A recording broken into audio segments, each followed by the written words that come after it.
अध्याय 1 उत्तरी आध्यात्मिक एकेडमी। चिलचिलाती धूप आग की तरह थी। जलती हुई धूप आसमान से नीचे गिर रही थी, जिससे पूरी भूमि बाष्पोत्सर्जन में थी। थोड़ी सी झुकी हुई विलो और गायब होती पत्तियों ने ऐसा प्रतीत किया जैसे यह दिखने में बीमार था। उस समाशोधन के भीतर जहां शाखाओं और पत्तियों के माध्यम से सूर्य का प्रकाश प्रक्षेपित होता था, कई सौ आकृतियां चुपचाप पालथी मारकर बैठी थी। यह युवक युवतियों का जत्था था। उस समय वे सभी एक गंभीर अभिव्यक्ति करते हैं, जबकि वे अपनी आंखें बंद कर लेते हैं। वे लयबद्ध ताल दिखाते हुए समय समय पर अपनी सांसें छोड़ते थे। जब वे सांस लेते और छोड़ते हैं, सूक्ष्म रोशनी जो नग्न आंखों से देखना मुश्किल होता है, उनके आसपास दिखाई देती है। मंद मंद हवा चली और उनके कपड़े तक उड़ गए। यह काफी विहंगम दृश्य था। सैकड़ों परछाइयों के सामने एक पत्थर का मंच है।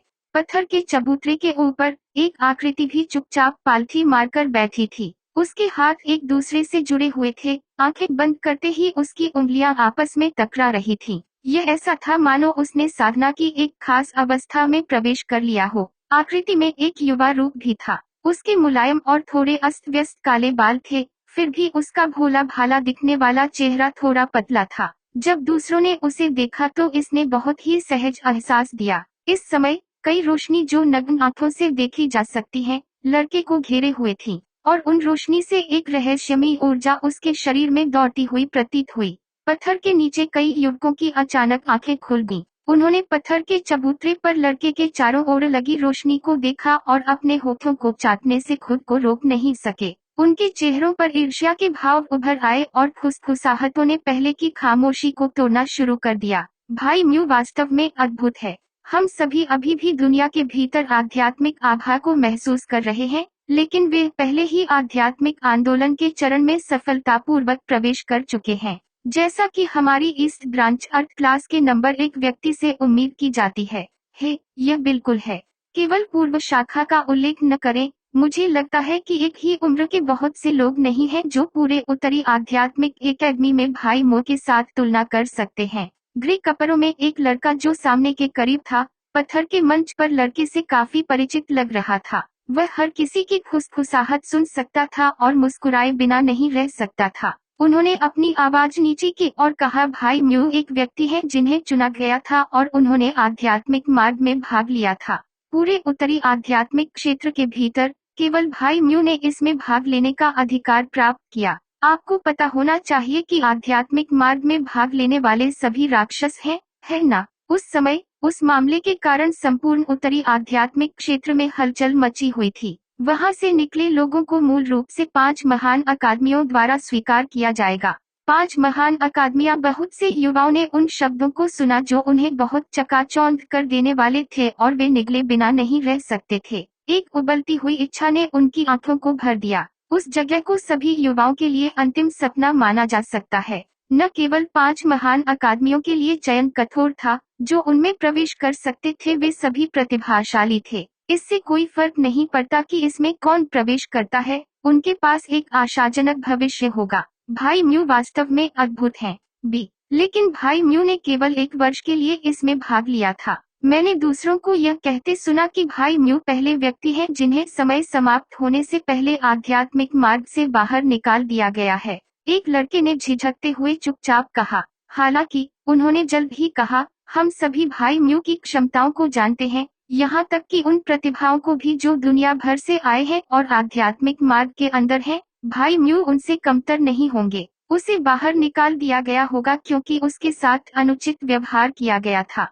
कई लड़के और लड़कियां एक दूसरे की तरफ देखने लगे। यह मामला उत्तरी आध्यात्मिक एकेडमी के भीतर और यहाँ तक कि पूरे उत्तरी आध्यात्मिक क्षेत्र के भीतर भी कुछ गुप्त नहीं था। जहाँ उन्हें इससे पछतावा हुआ, वहीं वे काफी उत्सुक भी थे। वे इसका कारण जानना चाहते थे कि प्रतिभाशाली और थोड़े अहंकारी भाई म्यू, जिनके बारे में वे विश्वास करते थे, को आध्यात्मिक मार्ग से बाहर क्यों निकाल दिया जाएगा। ग्रे कपड़ों में लड़के ने अपने होठों को थपथपाया और अस्वीकृति में कहा, यह होना चाहिए कि आध्यात्मिक मार्ग के लोग भाई म्यू से ईर्ष्या करते थे और उन्होंने उसे बाहर निकालने के लिए कई तरह के हथकंडे अपनाए। लेकिन कोई बात नहीं, भाई म्यू की क्षमताओं के साथ वे अंततः 5 महान अकादमियों में प्रवेश करने में सक्षम होंगे। उस समय लोग स्वाभाविक रूप से समझेंगे। सभी युवाओं ने संदेश को समझा। हालांकि वे जानते थे कि जिस भाई म्यू के बारे में वे बात कर रहे थे वे बेहद प्रतिभाशाली था, लेकिन 5 महान अकादमियों में प्रवेश करना इतना आसान नहीं था। आखिरकार उन्होंने केवल 1 वर्ष के लिए आध्यात्मिक मार्ग में प्रशिक्षण लिया था। इसे सफल प्रशिक्षण नहीं कहा जा सकता। वास्तव में आध्यात्मिक मार्ग से निकली प्रतिभाओं की तुलना में थोड़ा बहुत अंतर होना चाहिए। बेम। हालांकि जब वे इस बारे में चर्चा कर रहे थे तो बिखरी हुई लकड़ी का एक टुकड़ा अचानक पत्थर के मंच से नीचे उड़ गया और ग्रे कपड़ों में लड़के के माथे पर जा लगा। जल्द ही एक डांटने वाली आवाज आई, सुलिंग, क्या तुमने वास्तव में मुझे सिर्फ एक सजावट के रूप में माना है? आपको नहीं लगता कि मैं अगली छुट्टी के दौरान शिक्षक मो को सूचित करूंगा और आप सभी को ट्यूटोरियल प्रशिक्षण के लिए पूर्व शाखा में रहने दूंगा? कई लड़कों और लड़कियों ने झट से ऊपर देखा। वे देख सकते थे कि वह लड़का जो पत्थर के मंच के ऊपर प्रशिक्षण ले रहा था ने अपनी आंखें खोल दी थीं। काली काली आंखों की जोड़ी रात के आसमान की तरह थी। जिस स्थान पर आध्यात्मिक आभा पूर्ण रूप से थी वे मुहाने पर थी। हल्की सी मुस्कान दिखा रहा था। मुस्कान गर्म और उज्जवल थी और एक अंतिम स्पर्श की तरह इसने लड़के के चेहरे को और अधिक सुंदर बना दिया। उन्हें यह स्वीकार करना होगा कि लड़के का स्वाद काफी अच्छा था। हे भाई म्यू, नहीं, हमारे पास आखिरकार एक ब्रेक है। मैं अभी भी कुछ मजे के लिए वापस जाना चाहता हूँ। यदि मेरे पिता को पता होता कि मैंने इतना घिनौना काम किया है तो वे निश्चय ही मुझे पीट पीट कर मार डालते। भूरे रंग के कपड़ों में लड़के ने अपना माथा पकड़ लिया और एक मुस्कान बिखेर दी। आसपास के लड़के लड़कियां सभी हंसी की आवाजें निकालते हैं जिससे माहौल काफी जीवंत हो जाता है। तुम्हें भी पता है कि तुम्हारा बाप बहुत शातिर है। यदि आप 3 महीने में आध्यात्मिक आंदोलन के चरण में आगे बढ़ने में सक्षम नहीं हैं, तो आप केवल हित होने की प्रतीक्षा कर रहे हैं। मु चेन नाम के लड़के ने सिर हिलाया और आह भरते हुए कहा, आध्यात्मिक आंदोलन चरण में आगे बढ़ना इतना आसान कैसे है?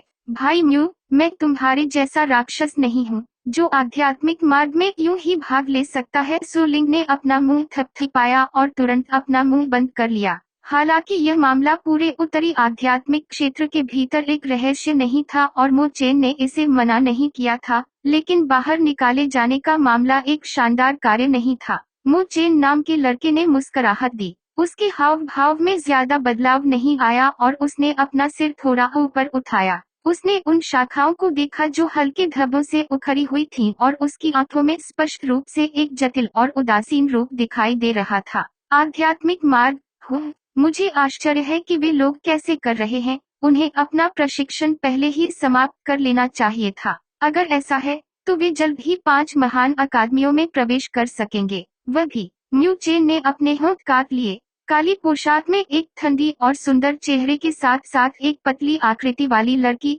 जो किसी भी समय उसकी पीठ पर एक गहरी काली लंबी तलवार ले जाएगा, उसके दिमाग में कौंध गया। जैसे ही सुंदर लड़की की छवि चलती है, उसके चमकीले चांदी के बाल जो दूधिया रास्ते की तरह चमकते हैं, हवा के साथ नाचते हैं। यह रहस्यमय और ठंडी लड़की थी जो प्रशिक्षण शुरू करने के बाद दूसरों को ऐसा महसूस कराती थी कि वे पागल है, जिसने उसे मारने के लिए आध्यात्मिक मार्ग में आधे साल से अधिक समय तक उसका पीछा किया। इसके पीछे कारण यह था कि उसने एक बार उसे बचाया था। यही कारण भी था कि मु चेन ने अपने होठों को काट लिया। हालांकि जब उसे अंततः छोड़ने के लिए मजबूर किया गया तो वे पहली महिला थी जिसने अपनी तलवार लहराई और बिना किसी हिचकिचाहट के उसके सामने वाले व्यक्ति को रोक दिया। चेहरे के बारे में सोचते हुए जिसमें कभी भी अभिव्यक्ति का संकेत नहीं था और आपदा का कारण